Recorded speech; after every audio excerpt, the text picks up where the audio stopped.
यहाँ पे मैं कैमल के पोस्टर कलर ले रही हूँ। वहाँ यहाँ पे मैं ब्राउन का लाइट और डार्क दोनों ले रही हूँ और एक पैलेट लेना है। अगर आपके पास नहीं है तो आप डिश भी ले सकते हैं, ठीक है।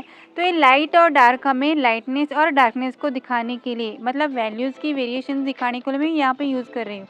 अब जब भी हम कोई भी वर्क बना रहे हैं तो हमें डायरेक्ट वही कलर चाहिए, एक्यूरेट वही कलर चाहिए, ऐसा नहीं होता। हमारे मोस्ट इम्पॉर्टेंट होता है वो वैल्यूज़, ठीक है। तो हम कोई भी कलर ले सकते, हमारे पास अगर सेम कलर नहीं है तो उसके जैसा कोई भी कलर हम अल्टरनेट कलर यहाँ पे यूज़ कर सकते हैं, ठीक है। और यहाँ पे मैं देखो अभी जो भी हमने ड्राइंग की थी उसे लाइटली इरेज कर रही हूँ, उसे लाइट बना रही हूँ क्योंकि मुझे कलरिंग करना है। तो यहाँ पे हमें कलर को वाटर के साथ यूज़ करते हुए डार्क और लाइट बनाना है, ऐसा नहीं कि हमें अलग अलग से कलर लेने हैं। तो यहाँ पे वाटर का रोल मेन होता है, ठीक है। डार्क और लाइट बनाने के लिए हमें वाटर का यूज़ करते हैं। वाइट कलर मोस्टली हमें यूज़ नहीं करना है, यहीं पर हम बिगनिंग लेवल में मिस्टेक करते हैं और वैल्यूज़ को समझने की क्षमता खो देते हैं, ठीक है। तो अब यहाँ पे मैं इन दोनों कलर्स को मिक्स करके ये कलर बना रही हूँ, ठीक है। तो कलरिंग का मतलब क्या होता है कि यहाँ पे बहुत सारे एक्सपेरिमेंट्स हमें करने पड़ते हैं। ऐसा नहीं कि हमें एक्यूरेट कलर एक्यूरेट जगह मिल जाए। तो यही यहाँ पे हमारी स्किल्स वर्क करती है, हमारी नॉलेज, हमारी स्टडीज़ वर्क करती है। तो हमें एक्सपेरिमेंट करते रहना चाहिए, कौन से कलर क्या क्या इफ़ेक्ट दे रहे हैं, ये समझना बहुत ज़रूरी होता है। अब यहाँ पे मुझे थोड़ा सा डार्क पार्ट दिखाना है, शैडो का पार्ट, तो इसलिए मैं थोड़ा सा लाइटली डार्क ले रही हूँ। ऐसे नहीं कि हमने डायरेक्टली बहुत डार्क कलर ले लिया और डाल दिया। तो यहाँ पे हम बिगनर्स बहुत मिस्टेक करते हैं। जो भी वर्क करना है, जो भी कलरिंग करनी है, हमें फर्स्ट स्टेप पे लाइट रखना है, ठीक है। तो उसके बाद हमें डार्कनेस लाइटनेस को समझते ही बनाते जाना है। पहले तो हमें लाइटली ड्रॉ करना है। अभी मेरी भी यहाँ पे कुछ मिस्टेक्स हो रही है, तो आप देखते जाओ कैसे हम मिस्टेक्स करते हैं, उन पे सुधारा जा सकता है। तो एक बात तो सबसे पहले समझ लो कि जब तक हमें वैल्यूज़ की नॉलेज नहीं आती तब तक हम कोई भी कलरिंग ठीक से नहीं कर सकते और ना ही वो इफ़ेक्ट ला सकते हैं अपने आर्ट वर्क में। तो यहाँ पे देखते जाइए अब मैं किस तरह वर्क कर रही हूँ, आप भी इस तरह ट्राई करते जाइए। जैसे जैसे हमारी प्रैक्टिस बढ़ती जाएगी तब वैसे वैसे हमारी इम्प्रूवमेंट हो जाएगी। एकदम नहीं डायरेक्टली हमने बनाया और वो बहुत अच्छा बना, ऐसा नहीं होगा। तो बहुत सारी मिस्टेक्स हमें फेस करनी होगी उनके, और हर एक मिस्टेक में हम कुछ नया सीखते जाएंगे। ये इट्स इम्पॉर्टेंट, यही तो प्रोसेस की सही प्रैक्टिस है कि हमें हर बात में नया कुछ सीखते जाना है और अगली बार उस मिस्टेक्स को अवॉइड करते जाना है, ठीक है। तो ये बहुत ही इम्पोर्टेंट प्रोसेस है और ये प्रोसेस आपको बहुत रेयरली मिलेगी, सो डोंट मिस इट। हर एक पार्ट को ठीक से देखो। अब देखो हर पर्सन का, हर आर्टिस्ट का अपना अपना स्किल लेवल होता है, अपनी अपनी स्किल टेक्निक्स होती है, वो अलग अलग से बनाते हैं। तो हर एक अब मैं इस तरह बना रही तो कोई और आर्टिस्ट इसी पिक्चर को किसी और तरह बनाएगा। तो ऐसा नहीं कि आप किसी एक को ही फॉलो करो, आप स्किल्स देख सकते हो और आपको जो सही लगता है उस तरह आप बनाइए, आपको जो कंफर्टेबल लगे उस तरह प्रैक्टिस कीजिए। बट प्रैक्टिस करना बहुत ज़रूरी होता है, ठीक है। अब यहाँ पे प्रैक्टिस के बात आई तो मैं अपना एक एक्सपीरियंस आप सभी के साथ शेयर करना चाह रही हूँ यहाँ पे कि एक जर्नी थी मेरी भी आर्ट के साथ ही, सिंगिंग के साथ ही एक एक्ट की जर्नी भी थी 1-2 साल की। तो वहाँ पे जब मैं फ़र्स्ट टाइम गई थी तो मुझे कोई भी नॉलेज नहीं थी, कोई भी एक्सपीरियंस नहीं था, टोटली न्यू कमर थी। और जहाँ वहाँ पे जो थे वो सभी आर्टिस्ट, वो एक्टर जो भी है एक्ट करने वाले, वो बहुत एक्सपीरियंस थे और अच्छे थे।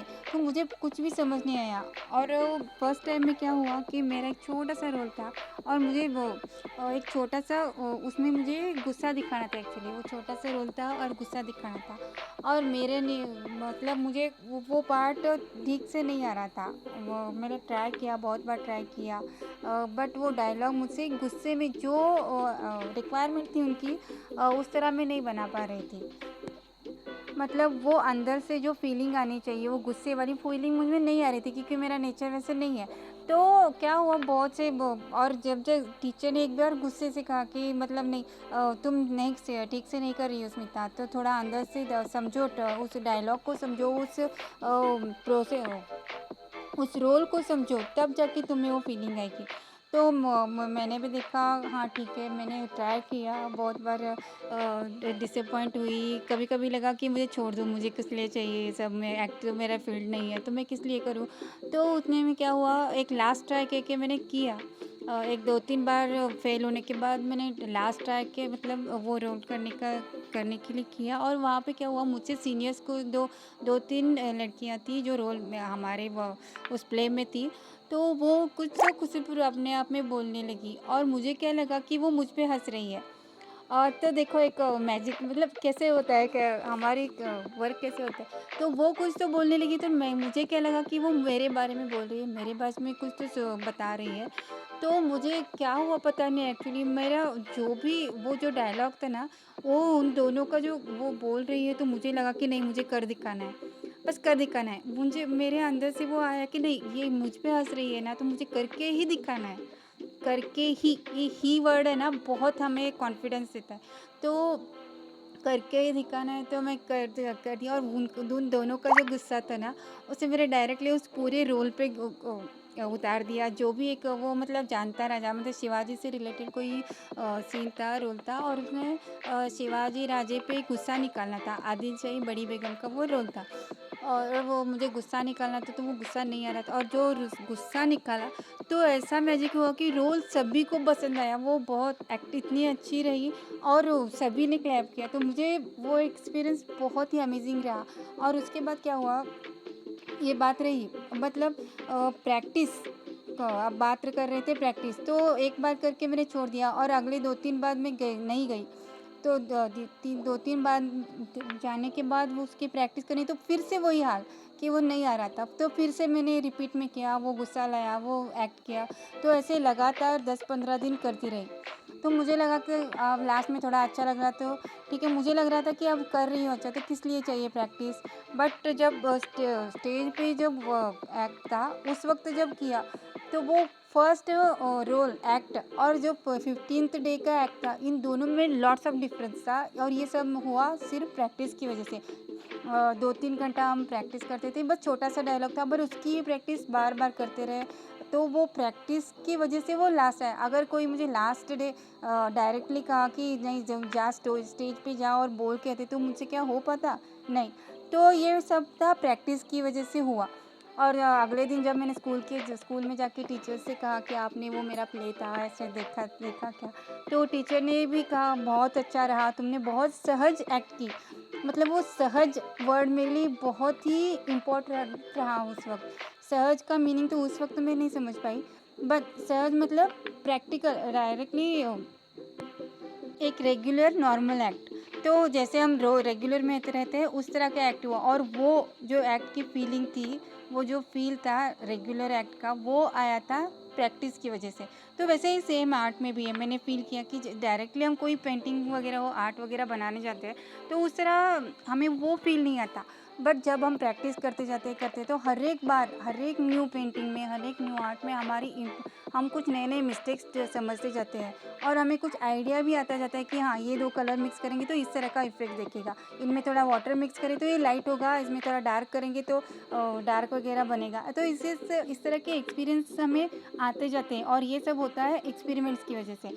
तो जब भी हम प्रैक्टिस करते जाते हैं रेगुलर आर्ट के कलरिंग की प्रैक्टिस करते जाते हैं, तो उसका डे बाय डे हमारी इम्प्रूवमेंट होती जाती है। भले ही हम फाइनल डिटेलिंग तक पूरा फाइन वर्क ना बनाए, बट वैल्यू की अंडरस्टैंडिंग हो या ड्राइंग का पार्ट हो, इस सभी पे हम वर्क करते जाते हैं। तो पेंटिंग्स करना भी बहुत अच्छी बात है।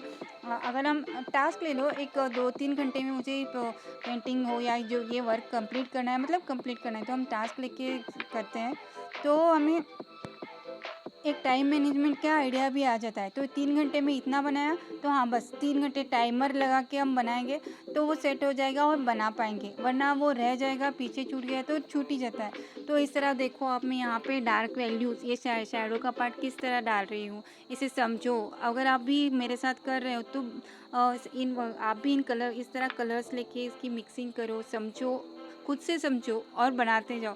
और जो भी फाइनल आपका वर्क होगा मुझे टैग ज़रूर करना, मुझे भेजना ज़रूर, ठीक है। तो देखते जाओ ये वीडियो, ये प्रोसेस आपके लिए बहुत ही हेल्पफुल रहेगी, और आपके जो भी एक्सपीरियंस फील हो, आपको जो भी लगा इसके बारे में, तो आप मुझे बताना मत भूलना, ज़रूर कमेंट में लिखिए, ठीक है। तो meet you again in next video, stay connected, की प्रोसेसिंग।